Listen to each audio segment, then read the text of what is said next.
Hi friends, ದಿನದ ಎಲ್ಲ ಪ್ರಮುಖ ಸುದ್ದಿಯನ್ನ ನಿಮಗೆ ತಲುಪಿಸುವ ಮಸ್ತ್ ಮಗ ಚಾನೆಲ್ನ ಫುಲ್ ನ್ಯೂಸ್ಗೆ ಸ್ವಾಗತ. ನಾನು ಅಮರ್ ಪ್ರಸಾದ್. ಪಿಒಕೆನಲ್ಲಿ ಪಾಕಿಸ್ತಾನದ ಹೆಲಿಕಾಪ್ಟರ್ ಪತನವಾಗಿ 21 ಸೈನಿಕರು ಮೃತಪಟ್ಟಿದ್ದಾರೆ. ಮತ್ತೊಂದು ಕಡೆ ಖಲಿಸ್ತಾನಿ ಉಗ್ರರು ಮಕ್ಕಳನ್ನ ದಾಳಿಗೆ ಬಳಸಿಕೊಳ್ಳಬಹುದು ಅನ್ನೋ ಆತಂಕಕಾರಿ ವರದಿ ಶುರುವಾಗಿದೆ. ಈ ನಡುವೆ ಟ್ರಂಪ್ ಇರಾನ್ ಮೇಲೆ ಮತ್ತೆ ಯುದ್ಧ ಸಾರುವ ಲಕ್ಷಣ ಕಾಣಿಸ್ತಾ ಇದ್ದು, ಭಾರತದ ಮುಂಗಾರಿಗೆ ಮತ್ತೊಂದು ಕಡೆ ಹೊಸ ಎಚ್ಚರಿಕೆ ಬಂದಿದೆ.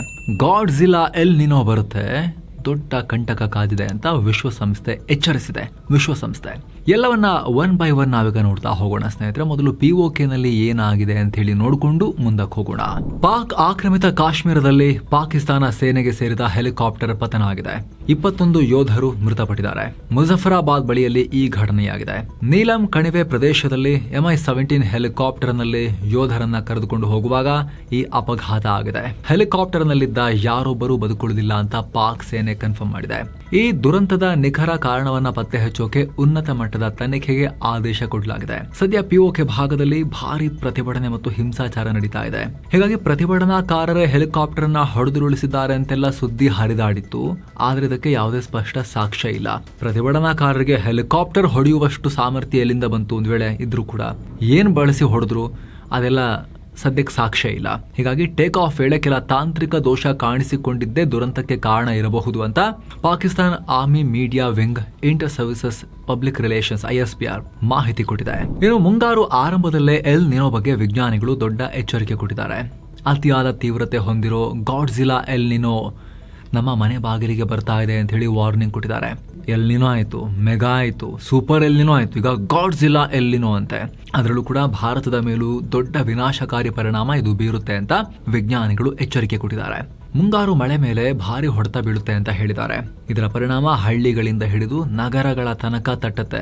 ಕೃಷಿ, ಸಾರಿಗೆ, ಎನರ್ಜಿ, ಆಹಾರ ವ್ಯವಸ್ಥೆ ಮೇಲೆ ಇದರ ಪರಿಣಾಮ ಆಗುತ್ತೆ ಅಂತ ವಾರ್ನಿಂಗ್ ಕೊಟ್ಟಿದ್ದಾರೆ. ವಿಶ್ವಸಂಸ್ಥೆ ಕೂಡ ಈ ಗಾಡ್ಜಿಲ್ಲಾ ಎಲ್ ನಿನೋ ಬರೋದು 90% ಗ್ಯಾರಂಟಿ ಅಂತ ಹೇಳಿದೆ. ಅಲ್ಲದೆ ಈ ಎಲ್ ನಿನೋದಿಂದ ವಿಶ್ವದ ಹಲವು ಭಾಗಗಳಲ್ಲಿ ಭೀಕರ ಪ್ರವಾಹ, ಇನ್ನು ಕೆಲ ಕಡೆ ಭೀಕರವಾದ ಬರಗಾಲ, ಈ ರೀತಿ ವಿನಾಶಕಾರಿ ಎಕ್ಸ್ಟ್ರೀಮ್ಸ್ ಇರ್ತವೆ ಅಂತ, ಚಂಡಮಾರುತಗಳು ಉಂಟಾಗಬಹುದು ಅಂತ ಹೇಳಿ ವಿಜ್ಞಾನಿಗಳು ಎಚ್ಚರಿಕೆ ಕೊಡ್ತಾರೆ. ಈ ಎಲ್ ನಿನೋ ಅಂದ್ರೆ ಪೆಸಿಫಿಕ್ ಸಾಗರದ ಮೇಲ್ಮೈ ನೀರು ನಾರ್ಮಲ್ ಗಿಂತ ಜಾಸ್ತಿ ಬಿಸಿ ಆಗುತ್ತೆ. ಇದರಿಂದ ಬಿಸಿನೀರೆಲ್ಲ ವಾಪಸ್ ಅಮೆರಿಕ ಕಡೆಗೆ ಹೋಗುತ್ತೆ. ಇದರಿಂದ ಸಮುದ್ರದ ತಳದಲ್ಲಿರೋ ತಣ್ಣಗಿನ ನೀರು ಮೇಲೆ ಬರಕ್ಕಾಗಲ್ಲ. ಇದು ಇಡೀ ಜಗತ್ತಿನ ಹವಾಮಾನವನ್ನೇ ಉಲ್ಟಾಪಲ್ಟಾ ಮಾಡುತ್ತೆ. ಇದರ ಪರಿಣಾಮದಿಂದ ನಮ್ಮ ಭಾರತ ಮತ್ತು ಏಷ್ಯಾದಲ್ಲಿ ಮಳೆ ಕಮ್ಮಿಯಾಗಿ ಭೀಕರ ಬರಗಾಲ ಆಗ್ಬೋದು. ಕೃಷಿಗೆ ದೊಡ್ಡ ಪೆಟ್ಟು ಬೀಳುತ್ತೆ. ಸೇಮ್ ಟೈಮ್ ಅಮೆರಿಕ, ಪೆರು ಕಡೆ ವಿಪರೀತ ಮಳೆಯಾಗಿ ಫ್ಲಡ್ ಆಗುತ್ತೆ, ಪ್ರವಾಹ. ಇನ್ನು ಸಮುದ್ರದಲ್ಲೂ ಕೂಡ ಈ ಮೀನುಗಾರಿಕೆಗೆ ಸಂಬಂಧಪಟ್ಟಂತೆ ನೋಡೋದಾದ್ರೆ, ಪೋಷಕಾಂಶ ಇರೋ ನೀರು ಮೇಲಕ್ಕೆ ಬರದೇ ಇರೋದ್ರಿಂದ ಸಮುದ್ರದಲ್ಲಿ ಕೆಳಗೆ ಉಳಿಯೋದ್ರಿಂದ ಮೀನುಗಳಿಗೂ ಸರಿಯಾಗಿ ಆಹಾರ ಸಿಗದೆ ಸಾಯ್ತವೆ. ಮೀನುಗಾರಿಕೆಗೂ ಲಾಸ್ ಆಗಬಹುದು.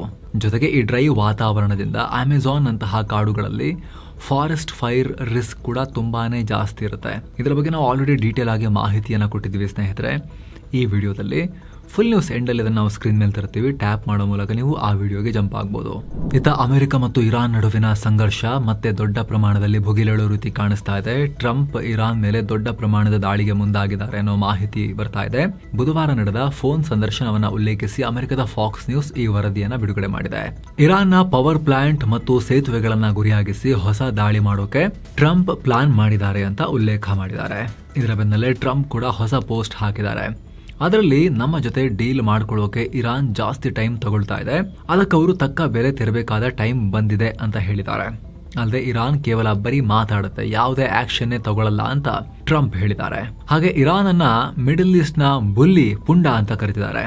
ಅಷ್ಟು ಮಾತ್ರ ಅಲ್ಲ, ಇನ್ಮೇಲೆ ಬಹಳಷ್ಟು ತೈಲ ಹೊರಗೆ ಬರುತ್ತೆ, ಅಲ್ಲಾಗೆ ಸ್ತುತಿಸಿ ಅಂತ ಟ್ರಂಪ್ ಪೋಸ್ಟ್ ಹಾಕಿದ್ದಾರೆ. ಇನ್ನೊಂದು ಕಡೆ ಒಮಾನ್ನ ಸೋಹಾರ್ ಬಳಿ ಹೋಗ್ತಾ ಇದ್ದ ಹಡಗಿನ ಮೇಲೆ ಅಮೆರಿಕ ಮಿಸೈಲ್ ದಾಳಿ ಮಾಡಿದೆ. ಪರಿಣಾಮ ಸೆಟೆ ಬೆಲ್ಲೋ ಹೆಸರಿನ ಪಲಾವ್ ದ್ವೇಷದ ಧ್ವಜ ಹೊಂದಿದ್ದ ಹಡಗಿಗೆ ಭಾರಿ ಬೆಂಕಿ ಹತ್ಕೊಂಡಿದೆ. ಇದು ಕೆಮಿಕಲ್ ಮತ್ತು ತೈಲ ಸಾಗಾಣಿಕೆಯ ಟ್ಯಾಂಕರ್ ಆಗಿತ್ತು. ಇನ್ನು ದಾಳಿಯಲ್ಲಿ ಒಬ್ಬರು ಸಾವನ್ನಪ್ಪಿದ್ದು, ಇಬ್ಬರು ಕಾಣೆಯಾಗಿದ್ದಾರೆ. ಹಡಗಲ್ಲಿ ಭಾರತೀಯರು ಇದ್ರು ಅನ್ನೋ ಮಾಹಿತಿ ಸಿಗ್ತಾ ಇದೆ. ಇದರ ಬೆನ್ನಲ್ಲೇ ಒಮಾನ್ ನಲ್ಲಿರೋ ಭಾರತದ ರಾಯಭಾರ ಕಚೇರಿ ಪ್ರತಿಕ್ರಿಯೆ ಕೊಟ್ಟಿದೆ. ಇನ್ಸಿಡೆಂಟ್ ಬಗ್ಗೆ ಮಾಹಿತಿ ಪಡ್ಕೊಂಡಿದೀವಿ, ಇದನ್ನ ಬಹಳ ಹತ್ತಿರದಿಂದ ಮಾನಿಟರ್ ಮಾಡ್ತಾ ಇದೀವಿ, ಬೇಗ ಅಪ್ಡೇಟ್ ಕೊಡ್ತೀವಿ ಅಂತ ಹೇಳಿದೆ. ಇತ್ತ ಇಸ್ರೇಲ್ ಲೆಬನಾನ್ ನಲ್ಲಿ ತನ್ನ ದಾಳಿಯನ್ನ ಕಂಟಿನ್ಯೂ ಮಾಡಿದೆ. ಹೊಸ ಹೊಸದಾಗಿ 12 ಜನ ಪ್ರಾಣ ಕಳ್ಕೊಂಡಿದ್ದಾರೆ. ಇನ್ನು ಭಾರತ ವಿರೋಧಿ ಖಲಿಸ್ತಾನಿಗಳು ಮತ್ತೆ ಭಾರಿ ಬೆದರಿಕೆ ಹಾಕಿದ್ದಾರೆ. ಕೆನಡಾದ ಬ್ರಾಂಪ್ಟನ್ ನಲ್ಲಿ ನಡೆದ ಸಿಖ್ಖರ ಮೆರವಣಿಗೆಯಲ್ಲಿ ಬಹಿರಂಗವಾಗಿಯೇ ಭಯೋತ್ಪಾದನೆಯ ಪ್ರಚಾರ ಮಾಡಲಾಗಿದೆ. 6 ರಿಂದ 8 ವರ್ಷದ ಚಿಕ್ಕ ಮಕ್ಕಳಿಗೂ ಕೂಡ ತಮ್ಮನ್ನು ತಾವು ಮುಗಿಸ್ಕೊಂಡು ದಾಳಿ ಮಾಡುವ ಜಾಕೆಟ್ ಗಳನ್ನ ತೊಡಿಸಲಾಗಿದೆ. ಫೋಟೋ ಕೈರೋ ಜಾಕೆಟ್ ಇರುತ್ತಲ್ಲ, ಆ ತರದನ್ನ ಹಾಕಿಸಿದ್ದಾರೆ.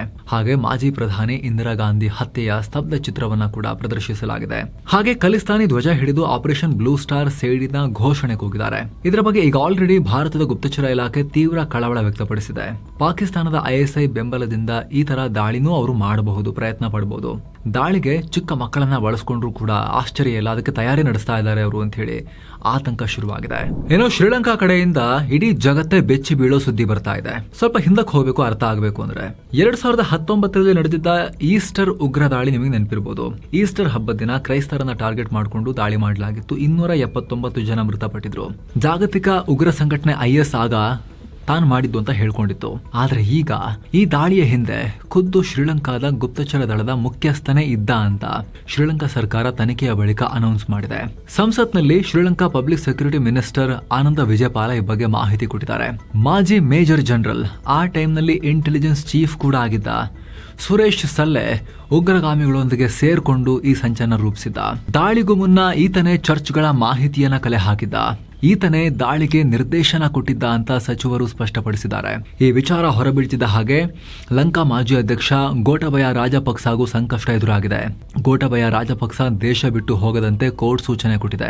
ಯಾಕಂದ್ರೆ ಚುನಾವಣೆ ಗೆಲ್ಲೋಕೆ ರಾಜಪಕ್ಸ ಪರವಾಗಿ ಈ ದಾಳಿಯಾಗಿತ್ತು ಅನ್ನೋ ಗಂಭೀರ ಆರೋಪ ಇದೆ. ಹೀಗಾಗಿ ಕೋರ್ಟ್ ಈ ಸೂಚನೆ ಕೊಟ್ಟಿದೆ. ಆ ಮಾಜಿ ಇಂಟೆಲಿಜೆನ್ಸ್ ಚೀಫ್ ಅನ್ನ ಫೆಬ್ರವರಿಯಲ್ಲೇ ಅರೆಸ್ಟ್ ಮಾಡಿ ಜೈಲಿಗೆ ಹಾಕಿದ್ದಾರೆ. ವಿಚಾರಣೆ ಮಾಡುವಾಗ ಈ ಎಲ್ಲಾ ಅಂಶಗಳು ಬೆಳಕಿಗೆ ಬಂದಿದೆ ಅಂತ ಲಂಕಾ ಸರ್ಕಾರ ಇವಾಗ ಹೇಳ್ತಾ ಇದೆ. ಇನ್ನು ಸ್ನೇಹಿತರೆ, ಅಸ್ಸಾಂನಲ್ಲಿರೋ ಕಾಮಾಖ್ಯ ಶಕ್ತಿಪೀಠ, ಬ್ರಹ್ಮಪುತ್ರ ನದಿ, ಉಮಾನಂದ ದೇಗುಲ, ವಸಿಷ್ಠ ಆಶ್ರಮ ಸೇರಿ ಈ ಎಲ್ಲ ಅದ್ಭುತ ಸ್ಥಳಗಳಿಗೆ ಪ್ರವಾಸ ಇದೆ. ಎಲ್ಲವನ್ನ ಒಳಗೊಂಡಿರೋ ಪ್ಯಾಕೇಜ್. ಎಕ್ಸ್ಟ್ರಾ ನಿಮಗೇನು ಖರ್ಚಾಗೋದಿಲ್ಲ. ಕನ್ನಡ ಟೂರ್ ಮ್ಯಾನೇಜರ್ ಕರ್ಕೊಂಡು ಹೋಗಿ ವಾಪಸ್ ನಿಮ್ಮನ್ನ ಕರ್ಕೊಂಡ್ಬಂದು ತಲುಪಿಸ್ತಾರೆ. ಆಸಕ್ತರು ಕಾಲ್ ಮಾಡಿ ಬುಕ್ ಮಾಡ್ಕೊಂಡು ಹೋಗಿ ಬರ್ಬೋದು.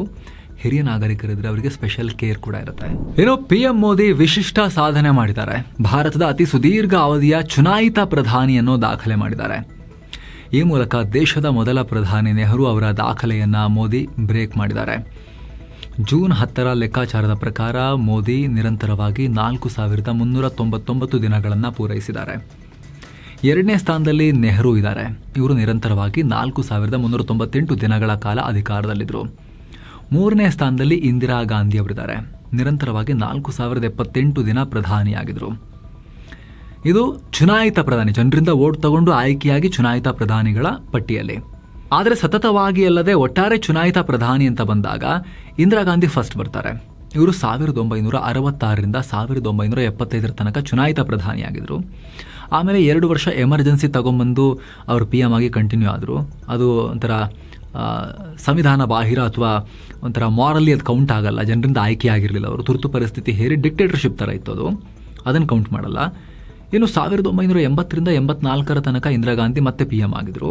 ಅದೆಲ್ಲವನ್ನು ಕೌಂಟ್ ಮಾಡಿದಾಗ, ಅಂದರೆ ಮೊದಲ ಅವಧಿ ನಂತರ ಮತ್ತೆ ಕಮ್ಬ್ಯಾಕ್ ಮಾಡಿದ ಅವಧಿಯನ್ನು ಕೌಂಟ್ ಮಾಡಿದಾಗ, ಅದನ್ನು ಜೋಡಿಸಿದಾಗ ಇಂದಿರಾ ಗಾಂಧಿ ಅವರು 13.5 ವರ್ಷ ಎಲೆಕ್ಟೆಡ್ PM ಆಗಿದ್ರು, ಮೈನಸ್ ತುರ್ತು ಪರಿಸ್ಥಿತಿ. ಇನ್ನು ಒಟ್ಟಾರೆ ಚುನಾವಣೆ, ಹಂಗಾಮಿ, ತುರ್ತು ಪರಿಸ್ಥಿತಿ ಎಲ್ಲವನ್ನ ಕೌಂಟ್ ಮಾಡಿ ಸುದೀರ್ಘ ಅವಧಿಗೆ ಪ್ರಧಾನಿ PM ಹುದ್ದೆಯಲ್ಲಿ ಕೂತವ್ರು ಯಾರು ಅಂತ ಕೌಂಟ್ ಮಾಡಿದ್ರೆ ನೆಹರು ಫಸ್ಟ್ ಬರ್ತಾರೆ. 16 ವರ್ಷ 286 ದಿನ PM ಆಗಿದ್ರು. ಯಾಕಂದ್ರೆ 1952ರಲ್ಲಿ ಚುನಾವಣೆ ನಡೆದ ಮೇಲೆ ಅವರು ಎಲೆಕ್ಟೆಡ್ PM ಆಗಿದ್ರು. ಅಲ್ಲಿ ತನಕ ಅವ್ರನ್ನ ಕಾಂಗ್ರೆಸ್ನವರು PM ಆಗಿ ಕೂರಿಸಿದ್ರು, ಜನರಿಂದ ಆಯ್ಕೆ ಆಗಿರಲಿಲ್ಲ. 47 to 52 ನೆಹರು ಅವರು. ಸೊ ಚುನಾಯಿತವಲ್ಲದ ಹಂಗಾಮಿ ಅವಧಿಯನ್ನು ಕೂಡ ಸೇರಿಸಿದ್ರೆ ನೆಹರು 16 ವರ್ಷ 286 ದಿನ ಅಂತ ಆಗುತ್ತೆ ಟೋಟಲ್. 2ನೇ ಸ್ಥಾನದಲ್ಲಿ ಇಂದಿರಾ ಗಾಂಧಿ ಅವರಿದ್ದಾರೆ. 15 ವರ್ಷ 350 ದಿನ, ಆಲ್ಮೋಸ್ಟ್ 16 ವರ್ಷ PM ಆಗಿದ್ರು. ತುರ್ತು ಪರಿಸ್ಥಿತಿಯನ್ನು ಕೂಡ ಸೇರಿಸಿದ್ರೆ ಮೋದಿ ಅವರು ಈಗಿನ ಲೆಕ್ಕಾಚಾರಕ್ಕೆ ತಗೊಂಡಾಗ 12 ವರ್ಷ ಪೂರೈಸಿದ್ದಾರೆ. ಆದರೆ ಎಲೆಕ್ಟೆಡ್, ಚುನಾಯಿತ ಮತ್ತು ಕಂಟಿನ್ಯೂಸ್ಲಿ ಗ್ಯಾಪ್ ಇಲ್ಲದೆ ಅಂತ ಬಂದಾಗ PM ಫಸ್ಟ್ ಇದ್ದಾರೆ. ಇನ್ನೊಂದು ಸ್ವಲ್ಪ ಟೈಮ್ 1-1.5 ವರ್ಷ ಕಳೆದು ಬಿಟ್ಟರೆ ಇಂದಿರಾ ಗಾಂಧಿ ಅವ್ರನ್ನ ಕೂಡ ಬೀಟ್ ಮಾಡಿ ಅವರು ಎಲೆಕ್ಟೆಡ್ PMನಲ್ಲಿ ಗ್ಯಾಪ್ ಸೇರಿದ್ರೂ ಕೂಡ ಟಾಪ್ನಲ್ಲಿ ಬರ್ತಾರೆ. ಆದರೆ ನೆಹರು ಮತ್ತು ಇಂದಿರಾ ಗಾಂಧಿ ಅವ್ರದ್ದು ಎಲೆಕ್ಟೆಡ್ ಅಲ್ಲದ, ಚುನಾಯಿತವಲ್ಲದ ಅವಧಿಯನ್ನು ಕೂಡ ಬ್ರೇಕ್ ಮಾಡಬೇಕು, ಬೀಟ್ ಮಾಡಬೇಕು ಅಂತ ಹೇಳಿದ್ರೆ ಈ ಅವಧಿ ಮುಗಿಸಿ ನೆಕ್ಸ್ಟ್ 2029ಕ್ಕೂ ಕೂಡ ಗೆದ್ದು ಬಂದು 1-2 ವರ್ಷನಾರು ಕೂಡ ಅವರು ಕುರ್ಚಿಲಿ ಕೂರಬೇಕಾಗತ್ತೆ PM ಆಗಿ. ಇನ್ನು PM ಮೋದಿ ಅವರ ಈ ಮೈಲ್ ಸ್ಟೋನ್ಗೆ ಜಾಗತಿಕ ನಾಯಕರು ಅಭಿನಂದನೆ ಸಲ್ಲಿಸಿದ್ದಾರೆ. ಶ್ರೀಲಂಕಾ ಅಧ್ಯಕ್ಷ ಅನುರಾ ಕುಮಾರ ದಿಸಾನಾಯಕೆ, ಇಟಲಿ ಪ್ರಧಾನಿ Georgia Meloni, Trinidad and Tobago ಪ್ರಧಾನಿ ಕಮಲಾ ಪರ್ಸಾದ್ ಅಭಿನಂದನೆ ಸಲ್ಲಿಸಿದ್ದಾರೆ. ಹಾಗೆ ಮಾಲ್ಡೀವ್ಸ್ ಅಧ್ಯಕ್ಷ ಮೊಹಮ್ಮದ್ ಮುಯಿಜು, ಮಲೇಷಿಯಾ ಪಿಎಂ ಅನ್ವರ್ ಇಬ್ರಾಹಿಂ, ಭಾರತದಲ್ಲಿರುವ ಅಮೆರಿಕನ್ ರಾಯಭಾರಿ ಸರ್ಗಿ ಗೋರ್ ಸೇರಿ ಹಲವರು ಮೋದಿಗೆ ಶುಭಾಶಯ ಹೇಳಿದ್ದಾರೆ. ಹಾಗೆ ಕೇಂದ್ರ ಗೃಹ ಮಂತ್ರಿ ಅಮಿತ್ ಶಾ, ರಕ್ಷಣಾ ಮಂತ್ರಿ ರಾಜನಾಥ್ ಸಿಂಗ್ ಸೇರಿ ಮೋದಿ ಸಂಪುಟದ ಎಲ್ಲರೂ ಕೂಡ ಮೋದಿಯವರಿಗೆ ಅಭಿನಂದನೆ ಹೇಳಿದ್ದಾರೆ. ದೇಶದ ಹಲವು ಕಡೆ ಮೋದಿ ಅಭಿಮಾನಿಗಳು ಹೋಮ ಹವನಗಳನ್ನು ಕೂಡ ಮಾಡಿದ್ದಾರೆ. ಇನ್ನು ಕೇಂದ್ರ ಸಚಿವ ಸಂಪುಟ ಸಭೆಯಲ್ಲಿ ಅಭಿನಂದನಾ ನಿರ್ಣಯವನ್ನು ಕೂಡ ಅಂಗೀಕರಿಸಲಾಗಿದೆ. ಮೋದಿಯವರ ಸಂಪುಟ ಸಹೋದ್ಯೋಗಿಗಳು ಎದ್ದು ನಿಂತು ಕ್ಲಾಪ್ ಮಾಡಿ ಅಭಿನಂದಿಸಿದ್ದಾರೆ. ಇತ್ತ ಕಾಂಗ್ರೆಸ್ ಟೀಕೆ ಮಾಡಿದೆ. ಜೈರಾಮ್ ರಮೇಶ್ ಮಾತನಾಡಿದ್ದಾರೆ. ಸ್ವಘೋಷಿತ ಸಾಧನೆ ಇದು, ಆಹಾ ಅಂತ ಕರೆದಿದ್ದಾರೆ. ಮೋದಿ ದೇಶದ ಪ್ರಗತಿಗೆ ಮೈಲ್ ಸ್ಟೋನ್ ಅಲ್ಲ, ಬದಲಾಗಿ ಅವರು ದೇಶದ ಕುತ್ತಿಗೆಗೆ ಬಿದ್ದಿರೋ ದೊಡ್ಡ ಕಲ್ಲು, ಭಾರ, ಗಿರಣಿ ಕಲ್ಲು ಅವರು ಅಂತ ಹೇಳಿ ಕರೆದಿದ್ದಾರೆ. ಅಲ್ಲದೆ ಮೋದಿಯವರ ಆಡಳಿತದಲ್ಲಿ ಪ್ರಜಾಪ್ರಭುತ್ವದ ಕಗ್ಗೊಲೆಯಾಗಿದೆ ಅಂತ ಹೇಳಿದ್ದಾರೆ. ಇನ್ನು ಈ ಟೈಮ್ನಲ್ಲಿ NDA ಸರ್ಕಾರ ಕೂಡ 12 ವರ್ಷ ಆಯ್ತಲ್ಲ ಈ ಅವಧಿಯಲ್ಲಿ, ಮೋದಿಯವರ ಅವಧಿಯಲ್ಲಿ ಅದಕ್ಕೆ ಮೀಟಿಂಗ್ ಮಾಡಿದ್ದಾರೆ.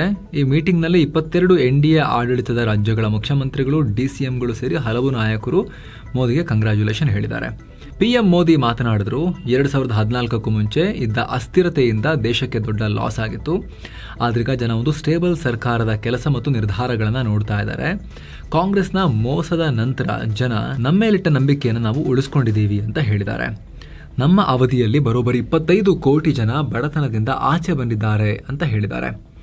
ಕಾಂಗ್ರೆಸ್ ವಿರುದ್ಧ ವಾಗ್ದಾಳಿ ಮಾಡಿದ್ರು. 12 ವರ್ಷದ ದೊಡ್ಡ ಸಾಧನೆ ಅಂದರೆ ದೇಶವನ್ನ ಕಾಂಗ್ರೆಸ್ನ ಕೆಟ್ಟ ಸುಳಿಯಿಂದ ಹೊರಗೆ ತಗೊಬಂದಿದ್ದೇ ನಮ್ಮ ದೊಡ್ಡ ಸಾಧನೆ ಅಂತ PM ಹೇಳಿದ್ದಾರೆ. ಕಾಂಗ್ರೆಸ್ ಅವಧಿಯಲ್ಲಿ ದೇಶದಲ್ಲಿ ಅಭಿವೃದ್ಧಿ ಅಂದ್ರೆ ತುಂಬಾ ಸ್ಲೋ ಆಗದೆ ಅಭಿವೃದ್ಧಿ ಅಂತ ಅನ್ಕೊಂಡಿದ್ರು. ಆ ರೀತಿ ಕೀಳರಿಮೆಯನ್ನ ಮೂಡಿಸಿದ್ರು ಜನಕ್ಕೆ ಅವರು. ಜೊತೆಗೆ ತಮ್ಮ ಆಡಳಿತದ ವಿಫಲತೆಯನ್ನ ಮುಚ್ಚಿ ಹಾಕೋಕೆ ಹಿಂದೂ ರೇಟ್ ಆಫ್ ಗ್ರೋತ್ ಅಂತ ಕರಿತಾ ಇದ್ರು ಅವಾಗ ಅಂತ ಅದನ್ನ ಉಲ್ಲೇಖ ಮಾಡಿದ್ದಾರೆ. ನೀವು ಟರ್ಮ್ನ ಸರ್ಚ್ ಮಾಡಿ ನೋಡ್ರೆ ಗೊತ್ತಾಗುತ್ತೆ. 1950s ಇಂದ 1980s ತನಕ 3.5% 4% ಅವಧಿಯಲ್ಲಿ ಆ ಸಣ್ಣ ಬೇಸ್ನಲ್ಲೂ ಕೂಡ ತುಂಬಾ ಸ್ಲೋ ಗ್ರೋತ್ ಇತ್ತು ಭಾರತ್. 1950s ಇಂದ 80s ತನಕ ಅದನ್ನ ಹಿಂದೂ ರೇಟ್ ಆಫ್ ಗ್ರೋತ್ ಅಂತಾನೆ ಕರೆಯಲಾಗಿದೆ ಇತಿಹಾಸದಲ್ಲಿ. ಹಂಗೆ ಯಾಕೆ ಕರಿತೀರಾ ಹಿಂದೂ ಅಂತ ಹೇಳಿ, ಕಾಂಗ್ರೆಸ್ ರೇಟ್ ಆಫ್ ಗ್ರೋತ್ ಅಂತ ಕರೀರಿ ಅದನ್ನ ಅಂತ PM ಹೇಳಿದ್ದಾರೆ. ದೊಡ್ಡ ಹಿಂದೂ ಜನಸಂಖ್ಯೆ ಮೇಲೆ ನಿಮ್ಮ ವೈಫಲ್ಯದ ಗೂಬೆ ಕೂರಿಸಬೇಡಿ ಅಂತ PM ಹೇಳಿದ್ದಾರೆ. ಹಾಗೆ ಅಟಲ್ ಬಿಹಾರಿ ವಾಜಪೇಯಿ ಅವರ ಟೈಮ್ನಲ್ಲಿ ಡೆವಲಪ್ಮೆಂಟ್ ಸ್ಪೀಡ್ ಹೇಗಿರುತ್ತೆ ಅಂತ ನಾವು ಮೊದಲು ನೋಡಿದ್ವಿ. ಆದರೆ 2004ರಲ್ಲಿ ಮತ್ತೆ ಕಾಂಗ್ರೆಸ್ ಬಂದು ಸಾವಿರಾರು ಕೋಟಿಯ ಸ್ಕ್ಯಾಮ್ ಮಾಡ್ತು.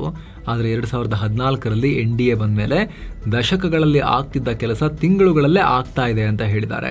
ಜೊತೆಗೆ NDA ಆಡಳಿತದಲ್ಲಿ airport, express way, metro, defence export, semiconductor ಕ್ಷೇತ್ರದಲ್ಲಿ ಸಾಧನೆ ಮಾಡೋಕೆ ಪ್ರಯತ್ನ ಪಡ್ತಾ ಇದೀವಿ ಅಂತ ಹೈಲೈಟ್ ಮಾಡಿದ್ದಾರೆ. ಈ ನಡುವೆ ಕೇಂದ್ರ ಸರ್ಕಾರ ಮತ್ತೆ ಡಿಲಿಮಿಟೇಷನ್ ಬಿಲ್ ಪಾಸ್ ಮಾಡೋಕೆ ಸ್ಪೆಷಲ್ ಪಾರ್ಲಿಮೆಂಟ್ ಸೆಷನ್ ಕರೆಯಬಹುದು ಅಂತ ಹೇಳಲಾಗ್ತಿದೆ. ಲಾಸ್ಟ್ ಟೈಮ್ ಮಾಡಿದಾಗ ಬಹುಮತ ಸಿಕ್ಕಿರಲಿಲ್ಲ. ಆದ್ರೀಗ DMK ಕಾಂಗ್ರೆಸ್ನಿಂದ ಬೇರೆಯಾಗಿದೆ. TMC ಒಡೆದು ಹೋಗಿದೆ. ರಾಜಕೀಯ ಸಮೀಕರಣಗಳು ಚೇಂಜ್ ಆಗಿವೆ. ಹೀಗಾಗಿ ಜುಲೈಗೂ ಮುಂಚೆ ಅಂದ್ರೆ ಮುಂಗಾರು ಅಧಿವೇಶನ ಶುರುವಾಗೋಕ್ಕೂ ಮೊದಲು ವಿಶೇಷ ಅಧಿವೇಶನ ಕರೆದು ಪಾಸ್ ಮಾಡ್ಕೊಳ್ಳೋಕೆ NDA ಮುಂದಾಗಿದೆ ಅಂತ ಹೇಳಲಾಗ್ತಿದೆ. ಏನೋ ಕೇಂದ್ರ ಸರ್ಕಾರ VBG ರಾಮ್ಜಿ ಯೋಜನೆಗೆ ಹಣ ರಿಲೀಸ್ ಮಾಡಿದೆ. ಬರೋಬ್ಬರಿ 95,692 ಕೋಟಿ ರೂಪಾಯಿಗಳ ಮಧ್ಯಂತರ ನಿಧಿಯನ್ನ ರಿಲೀಸ್ ಮಾಡಿದೆ. ಕೇಂದ್ರ ಗ್ರಾಮೀಣಾಭಿವೃದ್ಧಿ ಮಂತ್ರಿ ಶಿವರಾಜ್ ಸಿಂಗ್ ಚೌಹಾಣ್ ಇದನ್ನ ಘೋಷಣೆ ಮಾಡಿದ್ದಾರೆ. ಮನ್ರೇಗಾ ಯೋಜನೆಯನ್ನ ರಿಪ್ಲೇಸ್ ಮಾಡ್ತಿರೋ ಯೋಜನೆ ಇದು. ಅದರ ಅಡಿಯಲ್ಲಿ ಆಲ್ರೆಡಿ 30,000 ಕೋಟಿ ರೂಪಾಯಿಗಳನ್ನ ರಿಲೀಸ್ ಮಾಡಲಾಗಿತ್ತು. ಟೋಟಲ್ ಈಗ 1.25 ಲಕ್ಷ ಕೋಟಿ ರೂಪಾಯಿಗೂ ಅಧಿಕ ಅನುದಾನ ಕೊಟ್ಟಂತಾಗಿದೆ. ಅನುದಾನ ಹಂಚಿಕೆಯಲ್ಲಿ ಜನಸಂಖ್ಯೆ ಅನುಗುಣವಾಗಿ ಉತ್ತರ ಪ್ರದೇಶಕ್ಕೆ 12,221 ಕೋಟಿ ರೂಪಾಯಿ ಹಂಚಿಕೆಯಾಗಿದೆ ಅತಿ ಹೆಚ್ಚು. ಪಶ್ಚಿಮ ಬಂಗಾಳಕ್ಕೆ 8,508 ಕೋಟಿ ರೂಪಾಯಿ, ತಮಿಳುನಾಡಿಗೆ 7,957 ಕೋಟಿ ರೂಪಾಯಿ, ಕರ್ನಾಟಕಕ್ಕೆ 5,709 ಕೋಟಿ ರೂಪಾಯಿ ಹಂಚಿಕೆಯಾಗಿದೆ. ಈ ಬೃಹತ್ ಮೊತ್ತವನ್ನ ದೇಶಾದ್ಯಂತ ಇರೋ 2.8 ಲಕ್ಷ ಗ್ರಾಮ ಪಂಚಾಯತ್ಗಳಿಗೆ ತಲುಪಿಸಲಾಗುತ್ತೆ. ಜುಲೈ 1ರಿಂದ ಅಧಿಕೃತವಾಗಿ VBG ರಾಮ್ಜಿ ಯೋಜನೆ ಜಾರಿ ಕೂಡ ಆಗಲಿದೆ. ಏನೋ ಭಾರತೀಯ ಸೇನೆಗೆ ಹೊಸ ಅಸ್ತ್ರಗಳ ಸೇರ್ಪಡೆಯಾಗ್ತಿದೆ. 23,000 ಕೋಟಿ ರೂಪಾಯಿ ವೆಚ್ಚದಲ್ಲಿ 300 ಹೊಸ K9 ವಜ್ರ ಹಾವಿಟ್ಜರ್ಸ್ ಖರೀದಿ ಮಾಡೋಕೆ ತಯಾರಿ ನಡೀತಾ ಇದೆ. ಈ ವಾರವೇ ಡಿಫೆನ್ಸ್ ಪ್ರೊಕ್ಯೂರ್ಮೆಂಟ್ ಬೋರ್ಡ್ ಮುಂದೆ ಈ ಪ್ರಸ್ತಾವನೆ ಹೋಗೋ ನಿರೀಕ್ಷೆ ಇದೆ. ಒಪ್ಪಂದಕ್ಕೆ ಗ್ರೀನ್ ಸಿಗ್ನಲ್ ಸಿಕ್ಕರೆ ಲಾಸನ್ ಅಂಡ್ ಟೂಬ್ರೋ L&T ಕಂಪನಿಗೆ ಕಾಂಟ್ರಾಕ್ಟ್ ಸಿಗೋ ನಿರೀಕ್ಷೆ ಇದೆ. ದಕ್ಷಿಣ ಕೊರಿಯಾದ ಹಾನ್ವಾ ಸಂಸ್ಥೆ ಜೊತೆಗೂಡಿ L&T ಭಾರತದಲ್ಲೇ ಇವುಗಳನ್ನ ರೆಡಿ ಮಾಡುತ್ತೆ. ಈ ಖರೀದಿ ಮುಗಿದ್ರೆ ಸೇನೆಯಲ್ಲಿ K9 ವಜ್ರಗಳ ಸಂಖ್ಯೆ 500 ದಾಟುತ್ತೆ. K9 ವಜ್ರ ಅನ್ನೋದು 155 mm ನ 52 ಕ್ಯಾಲಿಬರ್ನ ಟ್ರ್ಯಾಕ್ಟ್ ಫಿರಂಗಿ. 40 ಕಿಲೋಮೀಟರ್ಗಿಂತ ಅಧಿಕ ದೂರದಲ್ಲಿರೋ ಟಾರ್ಗೆಟ್ಗಳನ್ನು ಹೊಡೆಯುತ್ತೆ. Shoot and ಸ್ಕೂಟ್ ಸಾಮರ್ಥ್ಯದಕ್ಕಿದೆ. ಅಂದ್ರೆ ಫಿರಂಗಿಗೆ ಯುದ್ಧ ಟ್ಯಾಂಕ್ ರೀತಿ ಚೈನ್ ವೀಲ್ ಇರ್ತವೆ. ಶತ್ರುಗಳ ಮೇಲೆ ದಾಳಿ ಮಾಡಿ ತಮ್ಮ ಜಾಗ ಚೇಂಜ್ ಮಾಡಿಕೊಂಡು ಹೋಗೋ ಕೆಪಾಸಿಟಿ ಇವುಗಳಿಗಿದೆ. ಮರಳುಗಾಡು ಮತ್ತು ಪರ್ವತ ಪ್ರದೇಶ ಎರಡರಲ್ಲೂ ಕೂಡ ದಾಳಿ ಮಾಡೋ ಸಾಮರ್ಥ್ಯವನ್ನ ಹೊಂದಿದೆ. ಇನ್ನು ವಕ್ಫ್ ಆಸ್ತಿ ಬಗ್ಗೆ ಮದ್ರಾಸ್ ಹೈಕೋರ್ಟ್ ಮಹತ್ವದ ತೀರ್ಪನ್ನ ಕೊಟ್ಟಿದೆ. ಎಲ್ಲಾ ಮುಸ್ಲಿಂ ಧಾರ್ಮಿಕ ಕೇಂದ್ರಗಳು ವಕ್ಫ್ ಆಸ್ತಿ ಆಗೋಕೆ ಸಾಧ್ಯ ಇಲ್ಲ ಅಂತ ಹೇಳಿದೆ. ಚೆನ್ನೈನ 240 ವರ್ಷದ ಟ್ರಿಪ್ಲಿಕೇನ್ ದರ್ಗಾ ವಕ್ಫ್ ಆಸ್ತಿ ಕೇಸಲ್ಲಿ ಈ ರೀತಿ ಹೇಳಿದೆ. ಈ ದರ್ಗಾ ಕೂಡ ವಕ್ಫ್ ಆಸ್ತಿ ಅಲ್ಲ ಅಂತ ಕೋರ್ಟ್ ಹೇಳಿದೆ. ಇದು ನನ್ ಜಾಗ ಅಂತ ಹೇಳಿ ವಕ್ಫ್ ಬೋರ್ಡ್ ಡಿಕ್ಲೇರ್ ಮಾಡ್ಕೊಂಡಿತ್ತು. ಇದರ ವಿರುದ್ಧ ಸಲ್ಲಿಕೆಯಾಗಿದ್ದ ಅರ್ಜಿ ವಿಚಾರಣೆ ನಡೆಸಿ ಕೋರ್ಟ್ ಈ ತೀರ್ಪನ್ನ ಕೊಟ್ಟಿದೆ. ಈ ಮೂಲಕ ತಮಿಳುನಾಡು ವಕ್ಫ್ ಬೋರ್ಡ್ ಮಾಡಿದ್ದ ನಿರ್ಣಯವನ್ನ ಕೋರ್ಟ್ ರದ್ದುಗೊಳಿಸಿದೆ. ನಿಜವಾಗಿಯೂ ವಕ್ಫ್ ಬೋರ್ಡ್ಗೆ ಸೇರಿದ್ದು ಅಂತ ಹೇಳೋದಕ್ಕೆ ಪಕ್ಕಾ ದಾಖಲೆ ಕೊಡಬೇಕು ಓನರ್ಶಿಪ್ಗೆ. ದಾಖಲೆ ಇಲ್ಲದೆ ಸುಮ್ಮನೆ ನಮ್ದು ಅಂತ ಕ್ಲೇಮ್ ಮಾಡೋ ಹಾಗಿಲ್ಲ ಅಂತ ಹೇಳಿ ಎಚ್ಚರಿಕೆ ಕೊಟ್ಟಿದೆ ಕೋರ್ಟ್. ಯುದ್ಧದ ಎಫೆಕ್ಟ್ ನಿಂದಾಗಿ ಭಾರತದಲ್ಲಿ ಇಂಧನದ ಬಳಕೆ ಕಮ್ಮಿಯಾಗಿರೋದು ಕಾಣಿಸ್ತಾ ಇದೆ. ಸಪ್ಲೈ ಪ್ರಾಬ್ಲಮ್ ಹಾಗೂ ಬೆಲೆ ಏರಿಕೆಯಿಂದಾಗಿ ಮೇ ತಿಂಗಳಲ್ಲಿ ರಿಫೈನ್ಡ್ ಪ್ರಾಡಕ್ಟ್ಸ್ ಕನ್ಸಂಪ್ಷನ್ 6.5% ಅಂದ್ರೆ 19.93 ಮಿಲಿಯನ್ ಮೆಟ್ರಿಕ್ ಟನ್ಗೆ ಕುಸಿದಿದೆ. ಪೆಟ್ರೋಲ್ ಸೇಲ್ಸ್ 3.3%, ಡೀಸೆಲ್ ಸೇಲ್ಸ್ ಬರೀ 1.5% ಮಾತ್ರ ಗ್ರೋತ್ ಕಂಡಿದೆ. ಇದರ ಅರ್ಥ ಈ ರೀತಿ ಫ್ಯೂಲ್ ಕನ್ಸಂಪ್ಷನ್ ಕಮ್ಮಿ ಆಗಿರೋದು ಎಕನಾಮಿಕ್ ಗ್ರೋತ್ ಮೇಲೂ ಕೂಡ ಪೆಟ್ಟು ಬೀಳ್ತಾ ಇದೆ, ವೀಕ್ ಸೆಂಟಿಮೆಂಟ್ ಇದೆ ಅಂತ ಹೇಳಿ ತೋರಿಸ್ತಾ ಇದೆ ಇದು ಅಂತ ಎಕ್ಸ್ಪರ್ಟ್ಸ್ ವಾರ್ನಿಂಗ್ ಕೊಡ್ತಾ ಇದ್ದಾರೆ. ಡೀಸೆಲ್ ಸೇಲ್ಸ್ ಕಮ್ಮಿ ಆದ್ರೆ ಟ್ರಾನ್ಸ್ಪೋರ್ಟ್ ಸೆಕ್ಟರ್ ಸ್ಲೋ ಆಗಿದೆ ಅಂತಾನೆ ಅರ್ಥ. ಹಾಗೆ ಸ್ನೇಹಿತರೆ, ಡಾಂಬರ್ ಸೇಲ್ಸ್ ಕೂಡ ಕಮ್ಮಿ ಆಗಿದೆ, ರೋಡಿಗೆ ಹಾಕೋದು. ಅದರ ಅರ್ಥ ಏನು? ರೋಡ್ ಕನ್ಸ್ಟ್ರಕ್ಷನ್ ಕೆಲಸಗಳು ಕೂಡ ಸ್ವಲ್ಪ ಸ್ಲೋ ಆಗಿವೆ ಅಂತ ಅರ್ಥ. ಹಾಗೆ ನ್ಯಾಫ್ತಾ ಮತ್ತು ಪೆಟ್ ಕೋಕ್ ಬಳಕೆ ಕೂಡ ಕಮ್ಮಿ ಆಗಿದೆ. ಅದರ ಅರ್ಥ ಇಂಡಸ್ಟ್ರಿಯಲ್ ಆಕ್ಟಿವಿಟೀಸ್ ಡಲ್ ಆಗಿದೆ ಅಂತ. ರಾಜ್ಯಸಭಾ ಟಿಕೆಟ್ ಗೊಂದಲದ ಬಗ್ಗೆ ಮಾಜಿ ಪ್ರಧಾನಿ ಎಚ್ ಡಿ ದೇವೇಗೌಡರು ರಿಯಾಕ್ಟ್ ಮಾಡಿದ್ದಾರೆ. ಒಂದು ರಾಜ್ಯಸಭಾ ಸ್ಥಾನದಿಂದ ನನ್ನ ಮತ್ತು ಮೋದಿ ಸಂಬಂಧ ಹಾಳಾಗಲ್ಲ, ಕೊನೆಗೊಳ್ಳಲ್ಲ ಅಂತ ದೇವೇಗೌಡರು ಹೇಳಿದ್ದಾರೆ. ನನ್ನ ಜೀವನದ ಕೊನೆ ಘಟ್ಟದವರೆಗೂ ಮೋದಿಯೊಂದಿಗಿನ ಬಾಂಧವ್ಯ ಹಾಗೆ ಎನ್ಡಿಎ ಜೊತೆಗಿನ ಮೈತ್ರಿಯನ್ನ ಕೂಡ ಮುಂದುವರಿಸಿಕೊಂಡು ಹೋಗ್ತೀನಿ ಅಂತ ದೇವೇಗೌಡರು ಡಿಕ್ಲೇರ್ ಮಾಡಿದ್ದಾರೆ. ರಾಜ್ಯಸಭಾ ಸದಸ್ಯನಾಗದೇ ಇದ್ರೂ ಕೂಡ ರಾಜ್ಯದ ಸಮಸ್ಯೆಗಳ ಬಗ್ಗೆ ಮೋದಿಯೊಂದಿಗೆ ಚರ್ಚೆ ಮಾಡ್ತೀನಿ ಅಂತ ಹೇಳಿದ್ದಾರೆ. ಜೆಡಿಎಸ್ ಪಕ್ಷ ಸಂಘಟನೆಗೆ ಶಕ್ತಿ ಮೀರಿ ಕೆಲಸ ಮಾಡ್ತಾನೆ ಹೋಗ್ತೀನಿ ನಾನು ಅಂತ ಹೇಳಿ 93 ವರ್ಷದ ದೇವೇಗೌಡರು ಇವಾಗಲೂ ತುಂಬಾ ಉತ್ಸಾಹದಿಂದ ಹೇಳಿಕೆ ಕೊಟ್ಟಿದ್ದಾರೆ. ರಾಜ್ಯದಲ್ಲಿ HIV ಕಾಯಿಲೆ ವಿಪರೀತವಾಗಿ ಹರಡ್ತಾ ಇದೆ. ಅದರಲ್ಲೂ ಕೂಡ ಸಲಿಂಗಕಾಮಿಗಳ ಕೊಡುಗೆ ಜಾಸ್ತಿ ಇದೆ ಅಂತ ಹೇಳ್ತಿದ್ದಾರೆ. Karnataka state AIDS prevention society ಈ ಮಾಹಿತಿ ಕೊಟ್ಟಿದೆ. ಈ ಡೇಟಾ ಪ್ರಕಾರ 2023-24ರಲ್ಲಿ ಬರೀ 166 ಇದ್ದ ಕೇಸ್ಗಳು 2024-25ರಲ್ಲಿ ಇದ್ದಕ್ಕಿದ್ದಂತೆ ಜಂಪ್ ಆಗಿದೆ, 362ಕ್ಕೆ ಹೋಗಿದೆ. 2025-26ರಲ್ಲಿ 412ಕ್ಕೆ ಇದ್ದಕ್ಕಿದ್ದಂತೆ ಜಂಪ್ ಆಗಿದೆ. ತುಂಬಾ ಫಾಸ್ಟ್ ಆಗಿ ಏರಿಕೆ ಆಗ್ತಿದೆ ಏಡ್ಸ್ ಕೇಸಸ್. ಅದರಲ್ಲೂ ಕೂಡ ಮುಖ್ಯವಾಗಿ ಪುರುಷ ಸಲಿಂಗ ಕಾಮದಿಂದ ಬರ್ತಿರೋ ಕೇಸ್ಗಳ ಸಂಖ್ಯೆ ಜಾಸ್ತಿ ಆಗಿದೆ. 18-35 ವರ್ಷದ ಪುರುಷರು ಜಾಸ್ತಿ ಇದ್ದಾರೆ. ಇದನ್ನ ಕಂಟ್ರೋಲ್ ಮಾಡೋಕೆ ಇರೋ ಪ್ರಿವೆನ್ಷನ್ ಪ್ರೋಗ್ರಾಮ್ ಅಡಿಯಲ್ಲಿ ರಿಜಿಸ್ಟರ್ ಆಗಿರೋರ ಸಂಖ್ಯೆ ಕೂಡ ಹೆಚ್ಚಾಗಿದೆ. 2023ರಲ್ಲಿ 44,581 ಇದ್ದ ಸಂಖ್ಯೆ ಈಗ 66,606ಕ್ಕೆ ತಲುಪಿದೆ. ಅಸುರಕ್ಷಿತ ಲೈಂಗಿಕತೆ ಇದಕ್ಕೆ ಮುಖ್ಯ ಕಾರಣ. ಮುಖ್ಯವಾಗಿ ಹಾಸ್ಟೆಲ್ ಮತ್ತು ಕಾರ್ಪೊರೇಟ್ ಆಫೀಸ್ಗಳಿಂದಲೇ HIV ಹರಡ್ತಾ ಇದೆ ಅಂತ, ಅಂದ್ರೆ ಏಡ್ಸ್ ಹರಡ್ತಾ ಇದೆ ಅಂತ ಅಧಿಕಾರಿಗಳು ಹೇಳಿದ್ದಾರೆ. ಅಧಿಕೃತ ಲೆಕ್ಕ ಇದು. ಸರ್ಕಾರ ಮತ್ತು ಆರೋಗ್ಯ ಇಲಾಖೆ ಇದ್ದಕ್ಕಿದ್ದಂತೆ ಅಲರ್ಟ್ ಆಗಿದ್ದಾರೆ. ಈಗ ಯುವ ಜನತೆಯಲ್ಲಿ ಜಾಗೃತಿ ಮೂಡಿಸುವ ಅಭಿಯಾನ ಶುರುವಾಗಿದೆ. ಸಹಾಯಕ್ಕೆ 1097 ಸಹಾಯವಾಣಿ ಹಾಗೂ ಬ್ರೇಕ್ ಫ್ರೀ ಆಪ್ ಬಳಸೋಕೆ ಸರ್ಕಾರ ಸೂಚಿಸಿದೆ. ಫೇಮಸ್ ಯೂಟ್ಯೂಬ್ ಟೀಚರ್ ಖಾನ್ ಅವರ ಬಂಧನಕ್ಕೆ ಕೋರ್ಟ್ ತಡೆ ಕೊಟ್ಟಿದೆ. ಖಾನ್ ಸರ್ ಅಂತಲೇ ಇವರು ಖ್ಯಾತರಾಗಿದ್ರು. ಮುಂದಿನ ಆರ್ಡರ್ ಬರೋವರೆಗೂ ಅವರನ್ನ ಅರೆಸ್ಟ್ ಮಾಡಬಾರದು ಅಂತ ಪಾಟ್ನಾ ಕೋರ್ಟ್ ಹೇಳಿದೆ. ಕೇಸ್ ಏನು? ಜೂನ್ 2ನೇ ತಾರೀಕು ಪಾಟ್ನಾದ ಮಜಲ್ಲಾಪುರದಲ್ಲಿರೋ ಇವರ ಖಾನ್ ಗ್ಲೋಬಲ್ ಸ್ಟಡೀಸ್ ಇನ್ಸ್ಟಿಟ್ಯೂಟ್ ಮೇಲೆ ಗ್ಯಾಂಗ್ ದಾಳಿಯಾಗಿತ್ತು. ಅಲ್ಲಿರೋ ಪ್ರಾಪರ್ಟಿಗೆ ಹಾನಿ ಮಾಡಿ ಸೆಕ್ಯೂರಿಟಿ ಗಾರ್ಡ್ ಮೇಲೂ ಕೂಡ ಹಲ್ಲೆ ಮಾಡಲಾಗಿತ್ತು. ಈ ಗಲಾಟೆ ವೇಳೆ ಸೆಕ್ಯೂರಿಟಿ ಗಾರ್ಡ್ ಗಾಳಿಯಲ್ಲಿ ಗುಂಡು ಹಾರಿಸೋ ವಿಡಿಯೋ ವೈರಲ್ ಆಗಿತ್ತು. ಪೊಲೀಸರು ಆ ಇಬ್ಬರು ಗಾರ್ಡ್ಸ್ನ ಅರೆಸ್ಟ್ ಮಾಡಿದಾಗ ಅವರು ಖಾನ್ ಅವರು ಹೇಳಿದಕ್ಕೆ ನಾವು ಫೈರ್ ಮಾಡಿದ್ವಿ ಅಂತ ಸ್ಟೇಟ್ಮೆಂಟ್ ಕೊಟ್ಟಿದ್ರು. ಇದರಿಂದಾಗಿ ಪಾಟ್ನಾ ಪೊಲೀಸರು ಖಾನ್ ಮೇಲೆ ಕೊಲೆ ಯತ್ನ ಹಾಗೂ ಶಸ್ತ್ರಾಸ್ತ್ರ ಕಾಯ್ದೆ ಅಡಿಯಲ್ಲಿ ನಾನ್ ಬೇಲೇಬಲ್ ಕೇಸ್ ಬುಕ್ ಮಾಡಿದ್ರು. ಈಗ ಪಾಟ್ನಾ ಕೋರ್ಟ್ ಇವರಿಗೆ ನಿರೀಕ್ಷಣಾ ಜಾಮೀನು ಕೊಟ್ಟಿದೆ. ಹಾಗೆ ಖಾನ್ ತಮ್ಮ ವಿರುದ್ಧ ದಾಖಲಾಗಿರೋ FIR ರದ್ದು ಮಾಡುವಂತೆ ಕೋರಿ ಹೈಕೋರ್ಟ್ ಮೆಟ್ಟಿಲೇರಿದ್ದಾರೆ. ತನಿಖೆ ನಡೀತಾ ಇದೆ ಆ ಶಸ್ತ್ರಾಸ್ತ್ರಕ್ಕೆ ಸಂಬಂಧಪಟ್ಟಂತೆ ಮತ್ತು ಆ ಫೈರಿಂಗ್ಗೆ ಸಂಬಂಧಪಟ್ಟಂತೆ ಕೂಡ. ಈಗ ನೋಡ್ಬೇಕು ಮುಂದೆ ಏನಾಗುತ್ತೆ ಅಂತ. ತಮಿಳುನಾಡು ಸಿಎಂ ವಿಜಯ್ ದಿಲ್ಲಿಯಲ್ಲಿ ರಾಷ್ಟ್ರಪತಿ ದ್ರೌಪದಿ ಮುರ್ಮು, ಉಪರಾಷ್ಟ್ರಪತಿ CP ರಾಧಾಕೃಷ್ಣನ್ ಅವರನ್ನ ಭೇಟಿಯಾಗಿದ್ದಾರೆ. ಅದಾದ್ಮೇಲೆ ಕಾಂಗ್ರೆಸ್ ನಾಯಕಿ ಸೋನಿಯಾ ಗಾಂಧಿ ಮತ್ತು ರಾಹುಲ್ ಗಾಂಧಿ ಅವರನ್ನ ಕೂಡ ಮೀಟ್ ಮಾಡಿದ್ದಾರೆ. ಈ ಭೇಟಿ ವೇಳೆ ಜೋಸೆಫ್ ವಿಜಯ್ ಅವರು ಹಣೆಗೆ ಕುಂಕುಮವನ್ನು ಬೊಟ್ಟಿಡ್ಕೊಂಡು ಹೋಗಿದ್ರು. ಜಮ್ಮು ಕಾಶ್ಮೀರದ ಉರಿ ಸೆಕ್ಟರ್ ನಲ್ಲಿರೋ ಮಿಲಿಟರಿ ಕ್ಯಾಂಪ್ ನಲ್ಲಿ ಅವಘಡ ಆಗಿದೆ.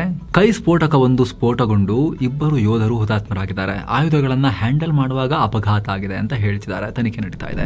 ಜಿರಳೆ ಪಕ್ಷ ಕಾಕ್ರೋಚ್ ಜನತಾ ಪಾರ್ಟಿ ಜೂನ್ 13ಕ್ಕೆ ದೇಶಾದ್ಯಂತ ಪ್ರತಿಭಟನೆ ಮಾಡ್ತೀವಿ ಅಂತ ಹೇಳಿದೆ. ಅಭಿಜಿತ್ ದೀಪ್ಗೆ ಈ ಘೋಷಣೆ ಮಾಡಿದ್ದಾರೆ. ಜೂನ್ 13ರ ಒಳಗಡೆ ಕೇಂದ್ರ ಶಿಕ್ಷಣ ಸಚಿವ ಧರ್ಮೇಂದ್ರ ಪ್ರಧಾನ್ ರಾಜೀನಾಮೆ ಕೊಡದೆ ಹೋದ್ರೆ ದೇಶಾದ್ಯಂತ ಪ್ರತಿಭಟನೆ ಮಾಡ್ತೀವಿ. ಪರೀಕ್ಷೆಯಲ್ಲಿ ಪದೇ ಪದೇ ನಡೀತಾ ಇರುವ ಅಕ್ರಮಗಳಿಂದಾಗಿ ದೇಶಾದ್ಯಂತ ಲಕ್ಷಾಂತರ ವಿದ್ಯಾರ್ಥಿಗಳ ಭವಿಷ್ಯ ಹಾಳಾಗಿದೆ ಅಂತ ಹೇಳಿದ್ದಾರೆ. ಚಂದ್ರಯಾನ್ 3 ಯಶಸ್ಸಿಗೆ ಕಾರಣವಾಗಿದ್ದ ಇಸ್ರೋದ ಬಾಹುಬಲಿ LVM-3 ರಾಕೆಟ್ ಈಗ ಪ್ರೈವೇಟ್ ಕಂಪನಿಗಳಿಗೂ ಕೂಡ ಸಿಗ್ತಾ ಇದೆ. ಇದನ್ನ ಪೂರ್ತಿಯಾಗಿ ನಿರ್ಮಾಣ ಮಾಡಿ ಕಮರ್ಷಿಯಲ್ ಆಗಿ ಆಪರೇಟ್ ಮಾಡೋಕೆ ಸರ್ಕಾರಿ ಸಂಸ್ಥೆ ಇನ್ಸ್ಪೇಸ್ ಭಾರತೀಯ ಕಂಪನಿಗಳಿಗೆ ಆಹ್ವಾನ ಕೊಟ್ಟಿದೆ. ಇಸ್ರೋ ಕೇವಲ ಗಗನಯಾನ್ ಮತ್ತು ಚಂದ್ರಯಾನ್ ಅಂತ ದೊಡ್ಡ ಮಿಷನ್ಗಳ ಕಡೆಗೆ ಫೋಕಸ್ ಮಾಡಲಿ ಅಂತ ಹೀಗೆ ಮಾಡ್ತಿದ್ದಾರೆ. ಹಾಗೆ ಗ್ಲೋಬಲ್ ಸ್ಪೇಸ್ ಮಾರ್ಕೆಟ್ನಲ್ಲಿ ಭಾರತದ ಪ್ರೈವೇಟ್ ಕಂಪನಿಗಳು ಕೂಡ ಪೈಪೋಟಿ ಕೊಡಲಿ ಅಂತ ಈ ನಿರ್ಧಾರ ಮಾಡಲಾಗಿದೆ. ಇದಕ್ಕೂ ಮುಂಚೆ ಸಣ್ಣ ಸ್ಯಾಟಲೈಟ್ ಲಾಂಚ್ ಮಾಡೋ SSLV ರಾಕೆಟ್ನ HALಗೆ ಟ್ರಾನ್ಸ್ಫರ್ ಮಾಡಲಾಗಿತ್ತು. ಈಗ LVM-3 ಟೆಂಡರ್ ಪಡೆಯೋ ಕಂಪನಿಗೆ 42 ತಿಂಗಳು ಅಥವಾ 2 ಯಶಸ್ವಿ ಲಾಂಚ್ ವರೆಗೂ ಇಸ್ರೋ ಟೆಕ್ನಿಕಲ್ ಸಪೋರ್ಟ್ ಕೂಡ ಕೊಡುತ್ತೆ. ಆದರೆ ಕಂಪನಿ ಪಕ್ಕಾ ಭಾರತದ್ದೇ ಆಗಿರಬೇಕು, ಭಾರತದ ಓನರ್ಶಿಪ್ ಇರಬೇಕು, ಕನಿಷ್ಠ 7 ವರ್ಷಗಳಿಂದ ಆಪರೇಟ್ ಆಗ್ತಿರಬೇಕು, ಅದರಲ್ಲಿ 5 ವರ್ಷ ಸ್ಪೇಸ್ ಸೆಕ್ಟರ್ನಲ್ಲಿ ಅನುಭವ ಕೂಡ ಇರಬೇಕು. ಹಾಗೆ 800 ಕೋಟಿಗೂ ಅಧಿಕ ವಾರ್ಷಿಕ ಟರ್ನ್ ಓವರ್ ಹಾಗೂ 2,000 ಕೋಟಿ ವ್ಯಾಲ್ಯೂಯೇಷನ್ ಇರಲೇಬೇಕು ಅಂತ ಕಟ್ಟುನಿಟ್ಟಿನ ಕಂಡೀಷನ್ಸ್ ಕೂಡ ಹಾಕಲಾಗಿದೆ. ಇನ್ನು ಭಾರತದ ಷೇರುಪೇಟೆ ಫ್ಲಾಟ್ ಆಗಿ ಎಂಡ್ ಆಗಿದೆ. ದಿನದ ವಹಿವಾಟಿನ ಅಂತ್ಯಕ್ಕೆ ಸೆನ್ಸೆಕ್ಸ್ 64 ಪಾಯಿಂಟ್ ಅಥವಾ 0.09% ಜಂಪ್ ಆಗಿ 73,983ಕ್ಕೆ ತಲುಪಿದೆ. ನಿಫ್ಟಿ 27 ಪಾಯಿಂಟ್ಸ್ ಅಥವಾ 0.12% ಬಿದ್ದು 23,212ಕ್ಕೆ ತಲುಪಿದೆ. ಇತ್ತ ಮಿಡ್ ಕ್ಯಾಪ್ ಇಂಡೆಕ್ಸ್ 1.33% ಇಳಿಕೆ ಕಂಡಿದೆ. ಸ್ಮಾಲ್ ಕ್ಯಾಪ್ ಇಂಡೆಕ್ಸ್ 1.15% ಡೌನ್ ಆಗಿದೆ. ಅರ್ಲಿ ಟ್ರೇಡಿಂಗ್ನಲ್ಲಿ ಮಾರ್ಕೆಟ್ ಗ್ರೀನ್ನಲ್ಲೇ ಇತ್ತು, ಕಡೆಯಲ್ಲಿ ಫ್ಲಾಟ್ ಆಗಿ ಎಂಡ್ ಆಗಿದೆ. ಮತ್ತೆ ಅಮೆರಿಕ ಇರಾನ್ ನಡುವೆ ಉದ್ವಿಗ್ನತೆ ಶುರುವಾಗಿದೆ. ಇರಾನ್ ಗಲ್ಫ್ ರಾಷ್ಟ್ರಗಳ ಮೇಲೆ ದಾಳಿ ಮಾಡಿದೆ. ಇದರಿಂದ ಕಚ್ಚಾ ತೈಲ ಬೆಲೆ ಕೂಡ ಏರಿಳಿತ ಆಗ್ತಾ ಇದೆ. ಇನ್ನು ಅಮೆರಿಕದ ಇನ್ಫ್ಲೇಷನ್ ಡೇಟಾ ಮೇಲೆ ಹೂಡಿಕೆದಾರರು ಕಣ್ಣಿಟ್ಟು ಎಚ್ಚರಿಕೆಯಿಂದ ಹೆಜ್ಜೆ ಇಡ್ತಿದ್ದಾರೆ. ಹಾಗೆ ಮಾರ್ಕೆಟ್ನಲ್ಲಿ ಕೊನೆಗೆ ಪ್ರಾಫಿಟ್ ಬುಕ್ಕಿಂಗ್ ಕೂಡ ಆಯಿತು. ಈ ಎಲ್ಲ ಕಾರಣಗಳಿಂದ ದೊಡ್ಡ ಚೇಂಜಸ್ ಏನೂ ಆಗಲಿಲ್ಲ. ಇನ್ನು Hindustan Unilever, Nestle, Axis Bank, Kotak Mahindra Bank, ICICI Bank ಮಾರ್ಕೆಟನ್ನು ಮೇಲೆತ್ತೋಕೆ ಪ್ರಯತ್ನ ಪಟ್ಟವು. IndusInd Bank, Infosys, Eternal, Tata Steel, Tata Motors ಕೆಳಗೆ ಇಳಿದ್ವು. ಒಟ್ಟಾರೆ BSEನಲ್ಲಿ 1,399 ಸ್ಟಾಕ್ಸ್ ಮಾತ್ರ ಗ್ರೀನ್ನಲ್ಲಿದ್ವು. 2,818 ಸ್ಟಾಕ್ಸ್ ರೆಡ್ನಲ್ಲಿದ್ವು. ಕರಡಿಗಳಿಗೆ ಇವತ್ತು ಖುಷಿಯಾಗಿದೆ. ಇನ್ನು ಡಾಲರ್ ಮುಂದೆ ರೂಪಾಯಿ ಮೌಲ್ಯ 14 ಪೈಸೆ ಏರಿಕೆಯಾಗಿ 95 ರೂಪಾಯಿ 27 ಪೈಸೆಯಾಗಿದೆ. ಇನ್ನು ಫೇಸ್ಬುಕ್ನ ಪ್ಯಾರೆಂಟ್ ಕಂಪನಿ ಮೆಟಾ ಮುಖೇಶ್ ಅಂಬಾನಿಯವರ ರಿಲಯನ್ಸ್ ಜೊತೆ ಹೊಸ ಒಪ್ಪಂದ ಮಾಡಿಕೊಂಡಿದೆ. ಭಾರತದಲ್ಲಿರೋ ತನ್ನ ಮೊದಲನೇ AI ಡೇಟಾ ಸೆಂಟರ್ ಕಟ್ಟೋಕೆ ಮುಂದಾಗಿದೆ. ಗುಜರಾತ್ನ ಜಾಮ್ನಗರ್ನಲ್ಲಿ 168 ಮೆಗಾವ್ಯಾಟ್ ಕೆಪಾಸಿಟಿಯ ಡೇಟಾ ಸೆಂಟರ್. ಭಾರತದಲ್ಲಿ ಯೂಸರ್ಸ್ ತುಂಬ ಜನ ಇದ್ದಾರೆ ನಮಗೆ. ಹಾಗೆ ಇಲ್ಲಿನ ಡಿಜಿಟಲ್ ಎಕಾನಮಿ ಫಾಸ್ಟ್ ಆಗಿ ಬೆಳೀತಾ ಇದೆ. ಹಾಗಾಗಿ ಇಲ್ಲಿ ಇನ್ವೆಸ್ಟ್ ಮಾಡ್ತೀವಿ ನಾವು ಇಂಡಿಯಾದಲ್ಲಿ ಅಂತ ಮೆಟಾ ಹೇಳಿದೆ. ಇನ್ನು ದೇಶಿ ಏರ್ಲೈನ್ಗಳಿಗೆ ಅನುಕೂಲ ಮಾಡಿಕೊಡೋ ನಿಟ್ಟಿನಲ್ಲಿ ಸರ್ಕಾರಿ ತೈಲ ಕಂಪನಿಗಳು ಹೊಸ ಯೋಜನೆ ಜಾರಿಗೆ ತಂದಿವೆ. ಸ್ಟೆಬಿಲೈಸೇಷನ್ ಸ್ಕೀಮ್ ಅಂತ ಕರೀತಾ ಇದ್ದಾರೆ. ಜಾಗತಿಕ ತೈಲ ಬೆಲೆಗಳ ಭಾರಿ ಏರಿಳಿತದಿಂದ ಏರ್ಲೈನ್ಗಳನ್ನು ಕಾಪಾಡೋಕೆ ಮುಂದಿನ 3 ವರ್ಷಗಳವರೆಗೆ ಒಂದೇ ರೇಟ್ ಫಿಕ್ಸ್ ಮಾಡೋಕೆ ನಿರ್ಧಾರ ಮಾಡಿದ್ದಾರೆ. ಈ ಹೊಸ ನಿಯಮದ ಅಡಿಯಲ್ಲಿ ವಿಮಾನದ ಇಂಧನ ಬೆಲೆಯನ್ನು 10% ಹೆಚ್ಚಿಸಲಾಗಿದೆ. ಈ ಬದಲಾವಣೆಯಿಂದ ಪ್ರತಿ ಲೀಟರ್ ಜೆಟ್ ಇಂಧನದ ಬೆಲೆ 104 ರೂಪಾಯಿ 92 ಪೈಸೆನಿಂದ 115 ರೂಪಾಯಿಗೆ ಏರಿಕೆಯಾಗಿದೆ. ಸರ್ಕಾರದ ಈ ಯೋಜನೆಯನ್ನ ಒಪ್ಪಿಕೊಳ್ಳೋ ದೇಸಿ ಏರ್ಲೈನ್ಗಳಿಗೆ ಮುಂದಿನ 3 ವರ್ಷಗಳ ಕಾಲ ಇದೇ 115 ರೂಪಾಯಿ ಫಿಕ್ಸ್ ಆಗಿರುತ್ತೆ. ನೆಕ್ಸ್ಟ್ ಮಾರ್ಕೆಟಲ್ಲಿ ಜಾಸ್ತಿ ಆದರೂ ಕೂಡ ಅವ್ರೇನು ಜಾಸ್ತಿ ಕೊಡಬೇಕಾಗಿಲ್ಲ, ಅವ್ರಿಗೆ ಅದೇ ರೇಟಲ್ಲಿ ಸಿಗುತ್ತೆ. ಕಮ್ಮಿ ಆದರೂ ಕೂಡ ಅವ್ರು ಕಮ್ಮಿ ಕೇಳಂಗಿಲ್ಲ, ಅದೇ ರೇಟ್ ಕೊಡಬೇಕು. ಆದರೆ ಈ ಯೋಜನೆ ಬೇಡ ಅನ್ನೋ ಕಂಪನಿಗಳು ಮತ್ತು ಅಂತಾರಾಷ್ಟ್ರೀಯ ವಿಮಾನಗಳು ಪ್ರಸ್ತುತ ಮಾರ್ಕೆಟ್ ದರ ಪ್ರತಿ ಲೀಟರ್ಗೆ 142 ರೂಪಾಯಿ ಇದೆಯಲ್ಲ, ಅದನ್ನು ಪೇ ಮಾಡಬೇಕಾಗತ್ತೆ. ಮುಂದೆ ಹೆಚ್ಚಾದರೆ ಇನ್ನೂ ಹೆಚ್ಚು ಹಣವನ್ನು ಕೊಡಬೇಕಾಗತ್ತೆ. ಇನ್ನು ಕೇಂದ್ರ ಸರ್ಕಾರ ಡಿಸ್ಇನ್ವೆಸ್ಟ್ಮೆಂಟ್ನಲ್ಲಿ ಮೇಜರ್ ಮೈಲ್ ಸ್ಟೋನ್ ರೀಚ್ ಆಗಿದೆ. 20,000 ಕೋಟಿ ರೂಪಾಯಿಗಳ ಮೌಲ್ಯದ ತನ್ನ ಆಸ್ತಿ ಮತ್ತು ಷೇರುಗಳನ್ನು ಸರ್ಕಾರ ಮಾರಿ ಫಂಡ್ ರೈಸ್ ಮಾಡಿದೆ. ಈ ವರ್ಷ ಸರ್ಕಾರ ಎಷ್ಟು ದುಡ್ಡನ್ನು ಕಲೆಕ್ಟ್ ಮಾಡಬೇಕು ಈ ಅಸೆಟ್ ಮಾನಿಟೈಸೇಷನ್ನಿಂದ ಅಥವಾ ಷೇರುಗಳ ಮಾರಾಟದಿಂದ ಅಥವಾ ಆಸ್ತಿ ಮಾರಾಟದಿಂದ ಅಂತ ಟಾರ್ಗೆಟ್ ಇಟ್ಕೊಂಡಿತ್ತು, ಅದರಲ್ಲಿ ಕಾಲು ಭಾಗವನ್ನು ಆರ್ಥಿಕ ವರ್ಷದ ಮೊದಲ 2 ತಿಂಗಳಲ್ಲಿ ಮಾಡಿ ಆಗಿದೆ. ಗಲ್ಫ್ ಯುದ್ಧದಿಂದಾಗಿ ನಮ್ಮ ದೇಶದಲ್ಲಿ ಸಬ್ಸಿಡಿಗಳ ಹೊರೆ ಜಾಸ್ತಿ ಆಗ್ತಿದೆ. ಇದನ್ನು ಬ್ಯಾಲೆನ್ಸ್ ಮಾಡೋಕೆ ಸರ್ಕಾರ ತೆರಿಗೆಯೇತರ ಆದಾಯದ ಕಡೆಗೆ ಜಾಸ್ತಿ ಫೋಕಸ್ ಮಾಡ್ತಾ ಇದೆ. ಏನೋ ಚಿನ್ನ ಮತ್ತು ಬೆಳ್ಳಿ ಬೆಲೆ ವಿಚಾರಕ್ಕೆ ಬಂದರೆ 24 ಕ್ಯಾರೆಟ್ನ 10 ಗ್ರಾಂ ಚಿನ್ನದ ಬೆಲೆಯಲ್ಲಿ 5,373 ರೂಪಾಯಿ ಕಮ್ಮಿಯಾಗಿ 1,47,146 ರೂಪಾಯಿ ಆಗಿದೆ. ಹಾಗೆ 22 ಕ್ಯಾರೆಟ್ನ 10 ಗ್ರಾಂ ಚಿನ್ನದ ಬೆಲೆಯಲ್ಲಿ 4,920 ರೂಪಾಯಿ ಕಮ್ಮಿಯಾಗಿ 1,34,790 ರೂಪಾಯಿ ಆಗಿದೆ. 1 ಕೆಜಿ ಬೆಳ್ಳಿ ಬೆಲೆ 12,655 ರೂಪಾಯಿ ಕಮ್ಮಿಯಾಗಿ 2,33,283 ರೂಪಾಯಿ ಆಗಿದೆ. ಸೊ ಫ್ರೆಂಡ್ಸ್, ಇದಾಗಿತ್ತು ಇವತ್ತಿನ ಫುಲ್ ನ್ಯೂಸ್. ನಾವು ಕೊಯ್ದಿಲ್ಲ, ಎಳೆದಿಲ್ಲ, ಕಿರುಚಾಡಿಲ್ಲ, ಬರೀ ಸುದ್ದಿಯ ರೀತಿಯಲ್ಲಿ ನಿಮಗೆ ತಲುಪಿಸೋ ಪ್ರಯತ್ನವನ್ನ ಮಾಡಿದ್ದೀವಿ. ನಿಮಗಿದು ಇಷ್ಟ ಆಗ್ತಾ ಇದ್ರೆ ಆಸಕ್ತ ವೀಕ್ಷಕರು ಇನ್ನೂ ಯಾರೆಲ್ಲ ಜಾಯಿನ್ ಆಗಿಲ್ಲ ಅವರಲ್ಲಿ ಮನವಿ, ವಿಡಿಯೋ ಕೆಳಗಿರೋ ಜಾಯಿನ್ ಬಟನ್ ಮೂಲಕ ಮಸ್ತ್ ಮಗ ಚಾನಲ್ಗೆ ಮೆಂಬರ್ ಆಗಿ ಜಾಯಿನ್ ಆಗೋದನ್ನ ಕನ್ಸಿಡರ್ ಮಾಡಿ ಅನ್ನೋ ರಿಕ್ವೆಸ್ಟ್. ಆಸಕ್ತರು ಚೆಕ್ ಮಾಡಿ ಮತ್ತೆ ಭೇಟಿ ಆಗ್ತಿರೋಣ. ನಮಸ್ಕಾರ ಸ್ನೇಹಿತರೆ.